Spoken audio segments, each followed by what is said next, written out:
It's extremely nice to be back in this beautiful room, in this beautiful building, in this beautiful city.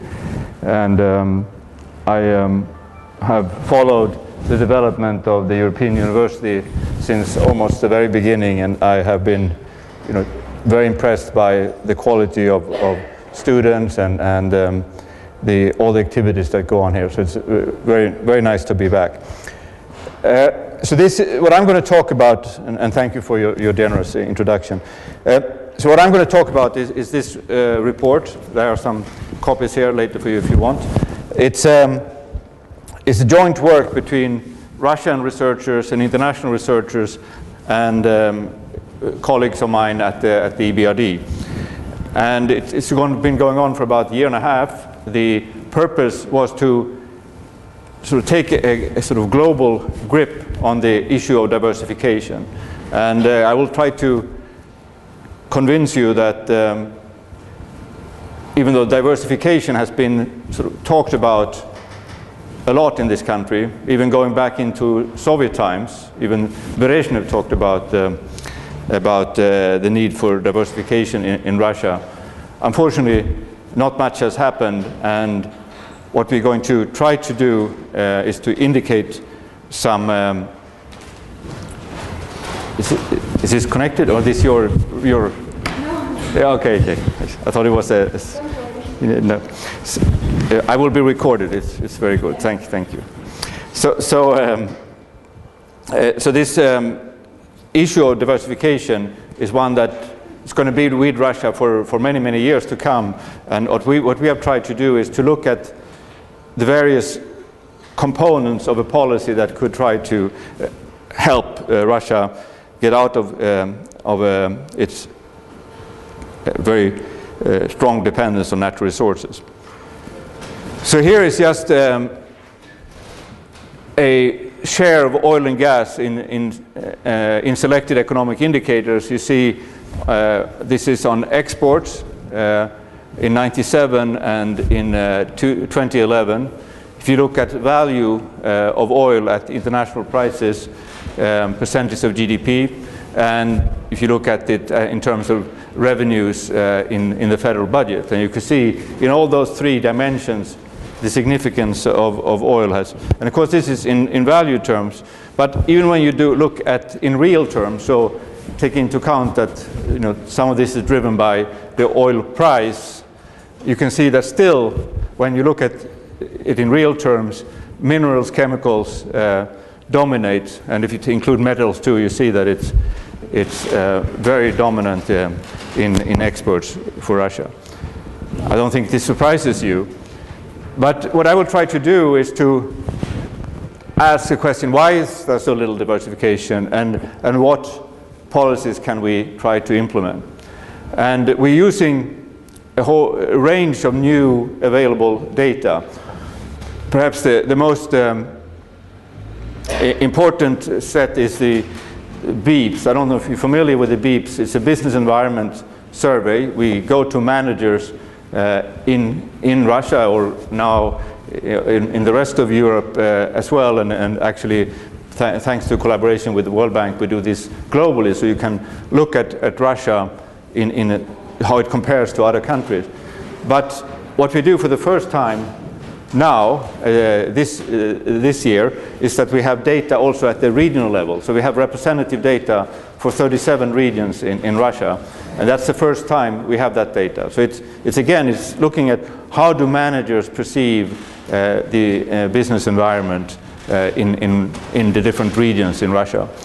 And then we also have the data that Zephyr in Moscow has collected on administrative barriers to small businesses in 20 regions. It's a sort of longitudinal survey of these barriers.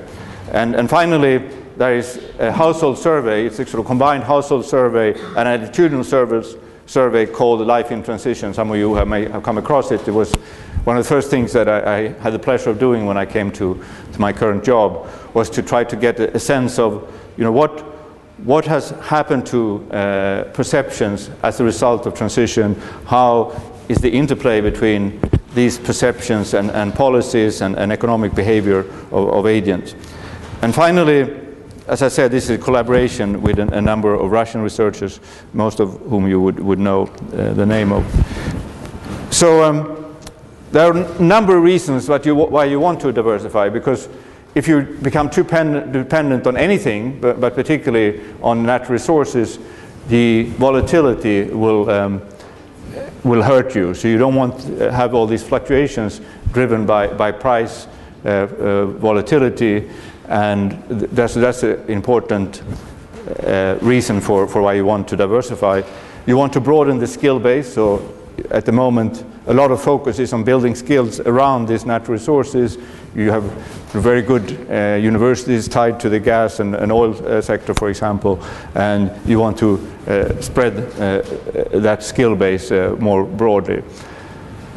And here's just to look at different countries, and you have on the horizontal axis GDP per capita, so there's some measure of how rich they are, and on the vertical axis you have what we call a Herfindahl index of export concentration. So it's trying to measure how concentrated is your exports. And you can see there is sort of, a lot of, when you are quite poor, there's a lot of variation, but as you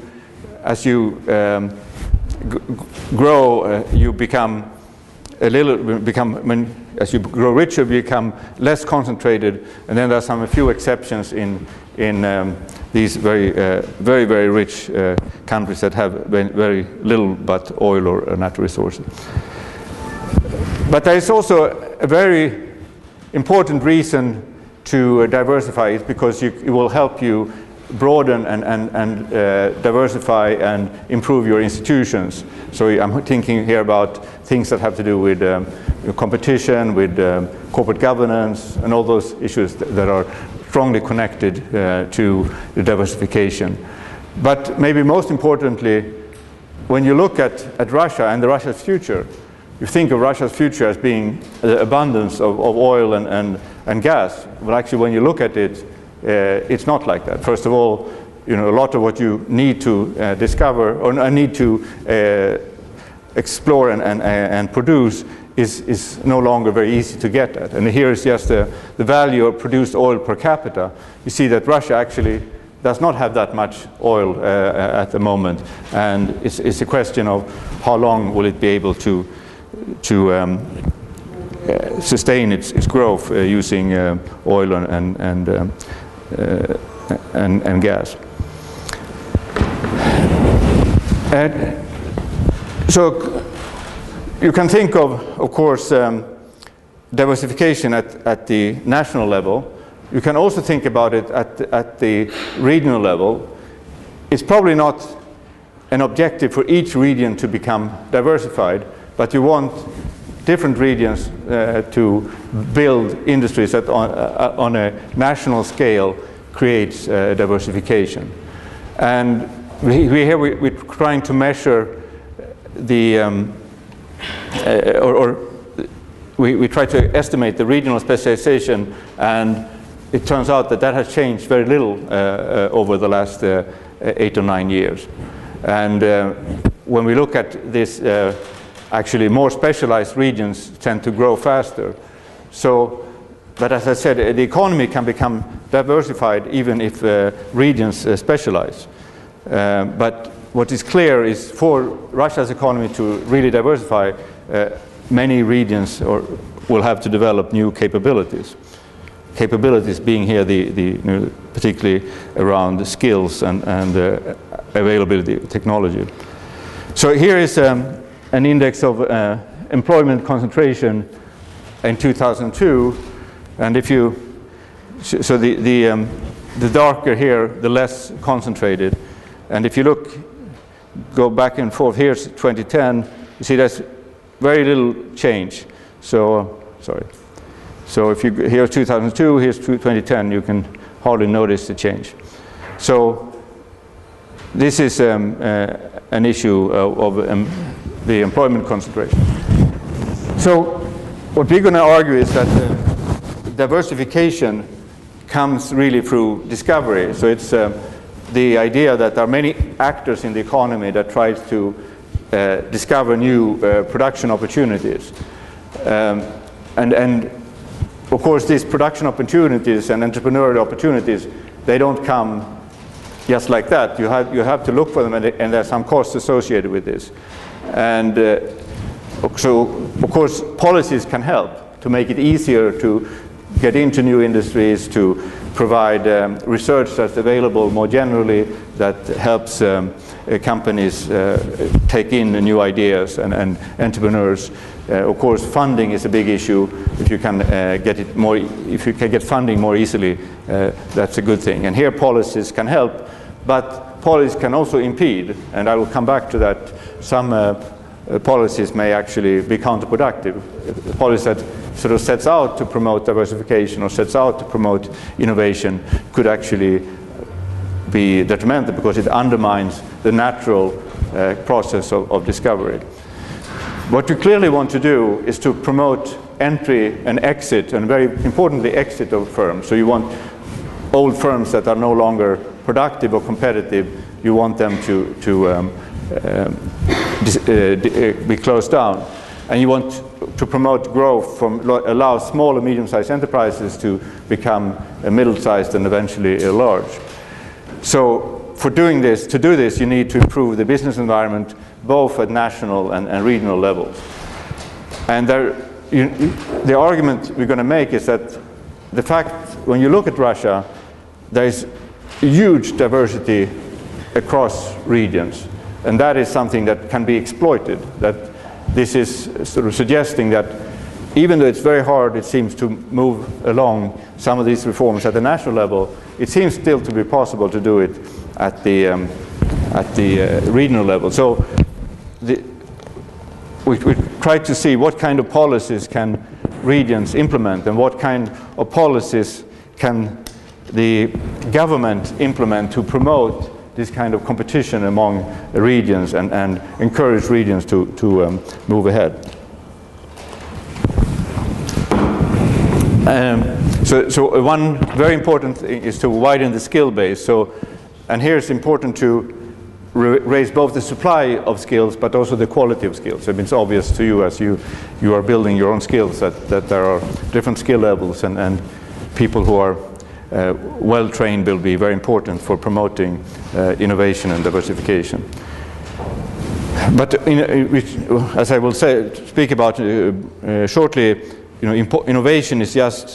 innovation finance is only one element of this. There are also many other components that influence innovation. And foreign firms are particularly important. They bring in innovation. If you look at globally, what makes companies able to export and then eventually to invest overseas is that they often have superior technology. So if we look at Russia, can we? So Russia, of course, there was not a lot of entry and exit in Soviet times, but actually, in the early transition, entry and exit in Russia increased quite a lot. But if you compare 98 to 99 in terms of entry rates in Russia, and 2005, 2006, and 2007, 2008, actually entry rates have come down quite a bit, and now they are really rather low by international standards, and certainly by transition standards they are low. Yeah, you can also see that there is this is the Russian regions looking at the average investment risk during 96 to 2008 on the horizontal axis, and average entry rate. And you can see that as average investment risk increases, the entry rate comes down. And one very important feature in Russia, and something that is absolutely critical for diversification, is to not only have the large firms and not only have the small firms, but also having these middle-sized firms. And these typically small firms that are allowed to grow big. And we know that the Russian economy, because of the legacy, was dominated by large firms. Then there was a very large inflow of small firms in the 90s and the early 2000s. But very few of these firms have been allowed or been able to grow to middle-sized firms. And this is, you can see that the dark here in these circles is the black or very dark blue these are the medium size. So you can see there's very little in terms of turnover, in terms of employment, in terms of investment generated in these middle-sized firms. So part of the challenge and then part of the sort of solution is to see how can one promote these kind of middle-sized firms. And of course, we know that this is from a number of studies that this has something to do with regulation, that often there's sort of a glass ceiling, that once you break through that glass ceiling, you become visible to bureaucrats and others who may want to extract things from you. But it's also about growing to more complex structure, developing management skills to run larger companies, getting maybe the transition from an entrepreneur to a professional manager. And so all those things are associated with developing medium-sized companies. It's also a fact in Russia that very few firms export. It's around 3% compared to 15% in the US and France.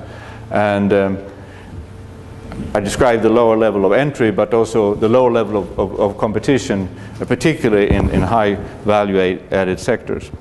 So all those things are hurtful for diversification. And if you look at the different, these are different obstacles that managers perceive. And again, this is this BEEPS survey that I talked about that for the first time now can be done at the regional levels. We're going to look at some of the regional data, but here is these different constraints and how they have developed over time.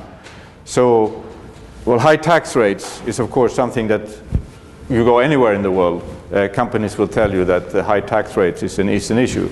It's true also in Russia, even though tax rates are quite low for companies here.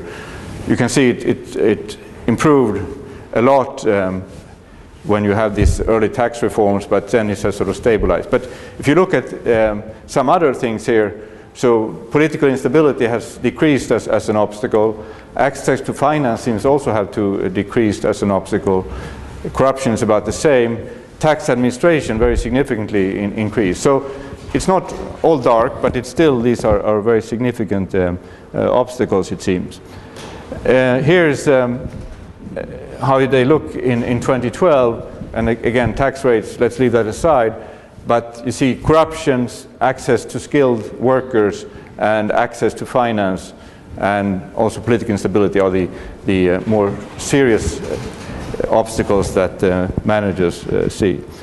Here is, I'm sorry, you're not meant to read this, it's just to give you an impression. One thing that I emphasized before, that there's a lot of diversity across regions, and here is what we have. The dark here is the most serious constraint, the blue is the second most serious, and the light blue is the third most serious constraint as perceived by managers. And one thing that's striking here is that there's actually no region that has the same top three.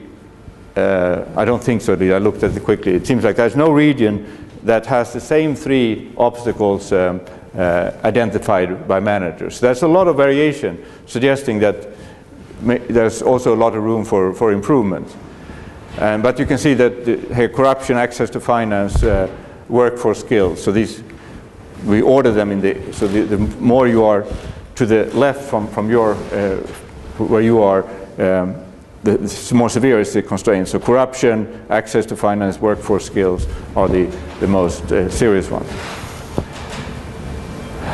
So now we can look within individual regions. So this is Primorsky regions, and here, so you know, this is Far East. I've never been there, but that's where they organized recently the APEC forum, this Asia Pacific Economic Cooperation, and they did a lot of infrastructure investment. And you can actually see that infrastructure does not seem to be a huge constraint in Primorsky, and I'll show you another slide in a minute that suggests that this may be related to all the investments that were made in preparation for this forum. And by the way, the black line here is the average in Russia. So you see certain things like infrastructure, so transport, electricity doesn't seem to be a problem. Even workforce skills doesn't seem to be a serious problem. But the informal sector, access to land, and as you probably know, a lot of land in Primorsky Krai is about military land. So it's apparently having access to land is a big issue there. Trade regulation and customs also, and business licensing. So this we can do now at each regional, at the level of each of these 37 regions. Here is Khabarovsk region, which is of course next door, and here you can see that transport, electricity are very serious and also much higher than the rest of Russia. Telecoms is a problem, crime is a problem, trade regulation and customs. So just in two regions that are close to each other have very different patterns, and that suggests again that there is room for improvement, even though things may not have to change a lot at the central level. And here's just looking at, so we try to distinguish by collecting some information of innovation, and you can see that innovative firms are more constrained than another firm. This is difference between innovating firms and non-innovating firms in the perception of business environment. And universally, across all the constraints, it seems like these innovating firms are more severe, feel these constraints more severely. So let me say a little bit about the policy environments. And so far I've just really described to you how, when you try to look at the degree of diversification, you try to look at how businesses perceive the business environment, and that is in our mind, and I think I may have been able to convince you that this is a very important part of trying to achieve diversification. So now we're going to look at the policy environment and how that has changed over time, and what are the key factors there. So, as you know, in the early 2000s there were a number, this was, with the GREF program, there were a number of reforms trying to address particularly the situation for small and medium-sized firms. So the first Putin administration, they tried to reduce licenses. They had established this, what they call one-stop shop for firm registration. So the idea was that you didn't have to go to a lot of different authorities. You went to one place. You had fewer inspections. So inspections was a very important way to get bribes. So bureaucrats can come from many different authorities and ask to do a fire inspection. I think you know from this building about fire inspections. So this is something that can be very arbitrary, and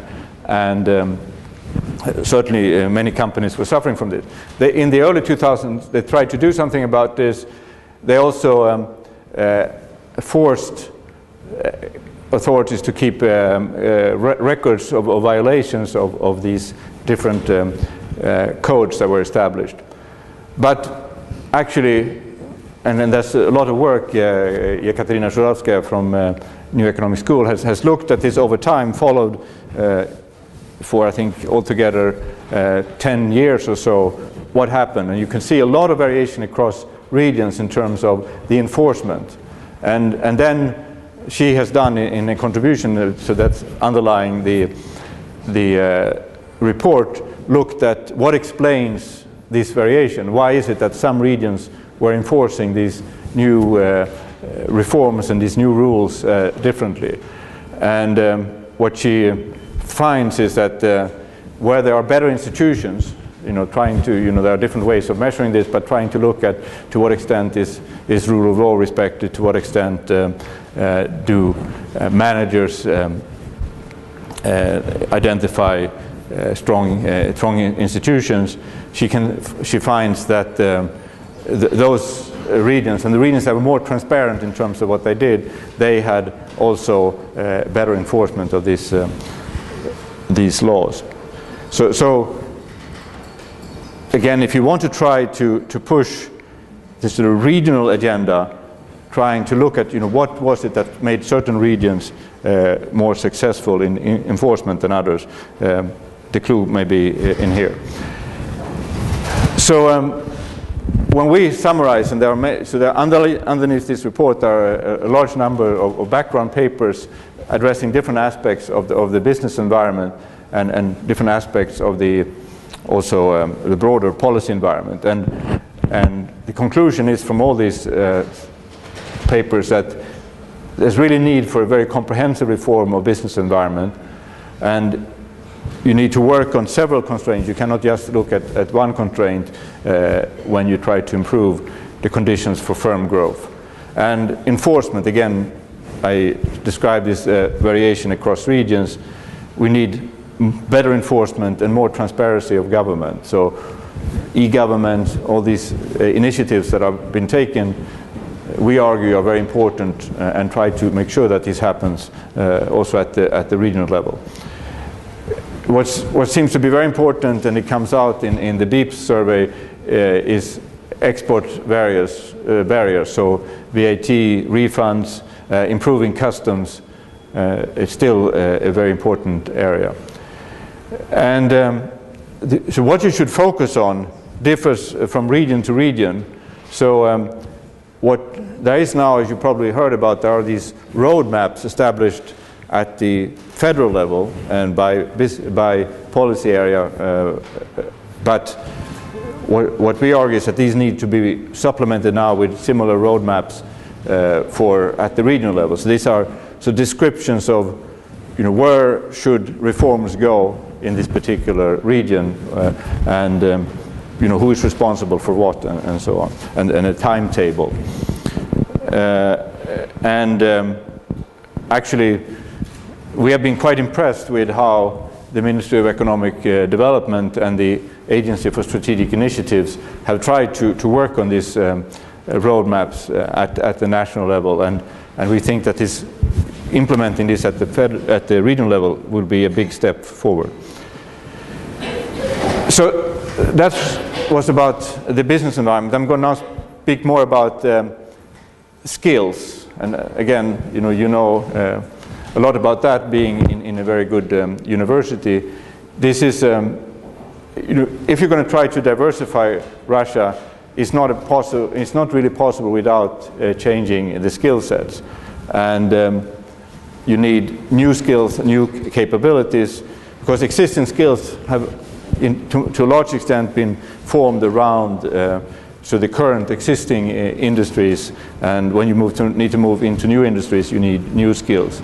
And in particular, and I'll show you some data on this, management skills is a big issue in Russia, and we have done work comparing Russia to other countries in Eastern Europe, but also globally, and I'll show you here. So here is this is a sort of revolutionizing technique of trying to measure how good is management, and it's two researchers, one at the London School of Economics and one at Stanford, and they have developed this technique where they get managers to describe what they do in different areas, and then they compare it to state of the art, and you can see here Russia is actually at the very bottom in terms of the countries that they have studied. So and so this is clearly an issue, and it's particular, it seems to be an issue in higher value-added industries. So on the left-hand graph there, you have the difference in management scores between Russia and other countries, and you see that when it comes to lower value-added, it's not so big a difference, but when you look at higher value-added, and if you look at the distribution of management scores, what is important to understand that in Russia you have actually quite a few very good companies. But the problem is that there are a lot of companies that are much less productive. So this is basically the further you are to the right, the more productive you are. The dark line there is Germany. So this is how distribution of firms with different management skills look in Germany. And then you can look at Russia and you see that there are indeed some very large or some very good companies here. So these are Russia, but you see there's also a lot of companies here in the tail. So it's sort of what we call a fat tail of less productive companies. So if one could do something, probably it's, this is where Russia's big potential is addressing these firms with poorer management skills. So what is it that improves management? Well, here competition clearly is an important driver. So if you improve competition, you increase competition, and we saw that competition has increased in the beginning in Russia, but has during the 2000s really not developed very well, and actually has deteriorated. So if you can find ways of increasing competition, you will also improve management. And this is very strong coming out both of Russian data, but also of global data. Again, I spoke about large foreign firms. They have better management typically and better skills. That's why they're able to grow across boundaries, and inviting them will help you bring in the best management practice. You need to develop capital markets. Good management is often driven by corporate governance, and corporate governance comes ultimately from the capital markets. So if you can help those develop, then you can get shareholders to push for better management. You want to reduce barriers to trade, because companies that export, and again it's sort of obvious, but it seems that exports can help improve management and productivity. This is, of course, you can say it's more successful companies that export, but it also works the other way around, that once companies can export, they can spread their R&D, their investments in improved management on a larger production base, and that helps develop management. Finally, there are a number of initiatives in Russia, and you have the School of Management here in St. Petersburg. You have Skolkovo in outside Moscow. I think these are well-intended initiatives, but you really need to work on a very broad base to improve management. And really we haven't seen, in the results at least, that we get, we don't see a lot of improvements in management at the moment. Here is another type of skill. This is more closely tied to education, and you're sure you follow this in the media. Russia comes relatively well compared to countries at the same level of development, but Russia improved a little bit in the early 2000s, but has then decreased since between 2006 and 2009. This is the PISA. This is really measuring secondary schools, not universities. So it's 16-year-olds that are asked around the world, and you can see South Korea is at the very top. So it's Finland and Japan.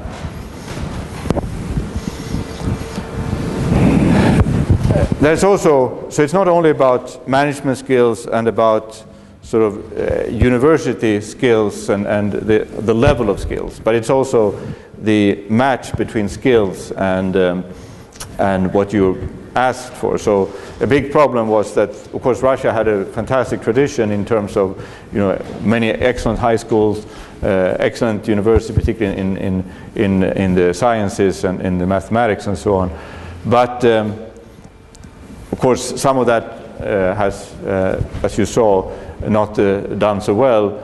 But particularly what's important, of course, this match between the skills of people coming out of universities and what was requested by business, and particularly, of course, by the most innovative sectors. So that skill match, or mismatch, is very important. And we did actually, or two of the authors behind the report did a study in Russia. They looked at the costs of locating high-skilled personnel across different regions, and they found that generally it was extremely costly to locate high-skilled personnel. So if you can improve the search process, a lot is gained. And you can also see from the results of our work that the lack of access to skills depress productivity. You saw earlier that the more productive firms are more concerned about the access to skills, and that should be expected. But so if you can improve access to skills, you can also improve innovation. You help the best companies. And of course, you know that there's quite a lot of immigration going on in Russia, but very little in the high skill segment. So this is mostly in low skills, and we think that if Russia could develop a more productive immigration policy to try to steer immigration more towards high skill professions, that would help, or at least supplement the current migration with some high skills or two. And what is very clear also from surveys we did, companies don't recruit high-skilled jobs abroad. And as I said, migration flows are very small. So what can you do to improve the skill base? A lot of this is I guess, obvious. You need education reforms that emphasize outcomes rather than inputs, instead of measuring, how many teachers you have or how much resources you have across different departments and so on. What you really should focus on is the type of PISA studies and measuring this over time and across regions. More effective decentralization, the way it works today in Russia, and you tell me what your impression is, but the decentralization that is going on at the moment is not very effective, and we need more allowance for experimentation and variation across the system. We need to have more diversity in terms of providers. This is a very important trend globally, and to try to encourage different interests to move into education and provide and allow students to choose. You need to experiment with management, governance, and funding of education institutions. You need broader autonomy with curriculum standards, so allow schools to do their own, design their own education. Finland, that has been consistently a good performer, has done this very well, to allow teachers to develop their own curriculum to fit their circumstances. Vocational training is very important, and to do this joint with industry. We see, for example, in Kaluga, that has attracted a lot of automotive investment. We also see now that they're building training centers, they're attracting suppliers, they're building sort of critical mass in the automotive sector, and they train people to work in that sector, and that is something that we think should be done on a much broader basis. We need better regulation by public agencies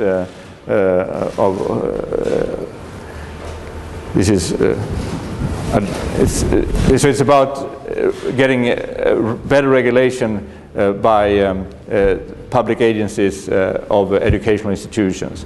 It's more here also more active use of migration policies to reduce skill gaps.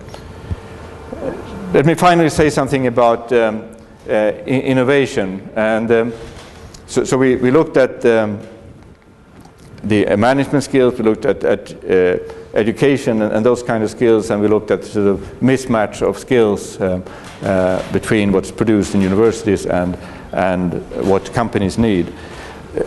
So one thing, and of course this is very closely tied to innovation. Innovation is about bringing in new companies, new ideas in existing companies, and for a long time this has been a cornerstone of Russian economic policy, certainly since the GREF program, but I would argue even earlier. And unfortunately, as I showed you in the very beginning, the results are very limited. And there are a number of reasons for this. I think weak property rights, not a strong sense that you can, if you find out something new or you develop something new, it's not clear that you will be very well protected in this country. There's also sort of weak complementary investment. So sometimes you discover something, you need to also invest around that particular innovation, and that seems difficult to do in Russia. Human capital, skill shortages. If you look at what the state has done in terms of R&D, unfortunately, I was part of a review that the government did late last year, and the evidence is unfortunately quite poor on these many investments in state to do R&D. And also company-led innovation is still quite limited. So what needs to be done? Well, there needs to be a stronger link between research and what markets and customers want. Need to move away from this sort of publicly led R&D. I think it's very understandable and probably even defensible to do what Russia has done, to try to use the state to break out of some of these sort of traps that, because of the dependence on natural resources, you needed to maybe use the government's ability to centralize resources to try to kickstart innovation. Unfortunately, the outcome is not very good, and we looked in this review that we did for the government, we looked at all the large, Rosnano, the Skolkovo, the Russia Venture Company and so on, all those initiatives, and they all seem to be quite flawed. They were often good ideas from the beginning, but the problem was that they brought in state, but they did not, were not able to bring along private investors. So for example, if you look at the Russian Venture Company, this was an idea that came from Israel.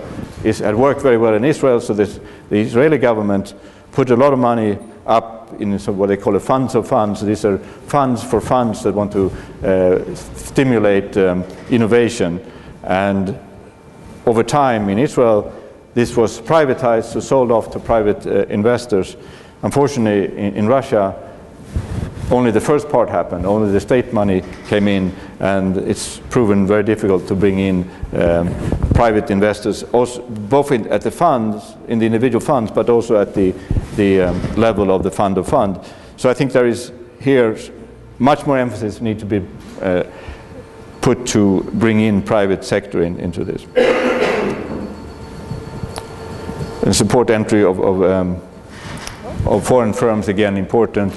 Here is it's probably not the best illustration, but what's important when you look at innovation is that you need funding at all the different stages. And of course, these different initiatives of the government was meant to try to build this, what you call the innovation ladder, or to build every step and make sure that there was sort of a state initiative for each level. And Rosnano, for example, was supposed to deal with the gap between seed finance and later stage finance. Unfortunately, it did so at very high cost and also with, it seems today, not a very good portfolio. So here is just to show that access to finance has improved, including in the regions, but it's still very difficult to find early stage financing. And here are the different state-led initiatives. The problem with them is that they have been important in kickstarting innovation finance, but what's now missing is this need to crowd in private capital, to bring in private capital both at the level of individual investment, but also at the level of the company itself. So Rosnano, for example, now is looking for co-investors in its structure. The problem is that it seems like the portfolio is not very attractive for an outsider to come in, and also the overhead costs. You've seen that they have now reduced their labor force quite a lot to try to become more efficient and more attractive for a private investor to come in. Here, I won't go through this. This is all different ideas or different policies to finance innovation. You know, small research grants, have grants for entrepreneurs, independent agency with private participation. You know, have serious evaluation of initiatives and making sure that these evaluations lead to improvements over time. So let me just summarize with this. So if you look at the results of all these efforts and all this talk about diversification, is unfortunately so far not very encouraging. These ambitious state-led initiatives are very well, you can understand why they were taken. You can see why that they have had some impact, but they are still not producing the results we want. They need to be complemented by very strong horizontal policies. So we call those sort of vertical policies when the state goes in and focuses on specific sectors, specific problems. The horizontal policies are about competition, about improving institution, business environment, enforcement. That's where the emphasis has to be. Strengthen competition, promote exports, attract foreign investors and entrants, improve educational outcomes, building a broader skill base, a skill base that's better suited to industry. Strengthen policy framework for innovation. So there is a policy framework, it just needs to be reinforced, and crowd in private capital. So a lot of demands, and of course here it's easy to say all these things, and we have just tried to indicate some levers that you can push, but what is in the end probably the most important thing was when I spoke about the need to create more transparency around government, both at the level of the federal government and at the regional level, and really make sure that, you know, when initiatives are taken, they are monitored carefully. It's obvious or easy for voters to determine whether they have been successful or not, and you can then use your vote to try to influence policymakers to improve what they're doing.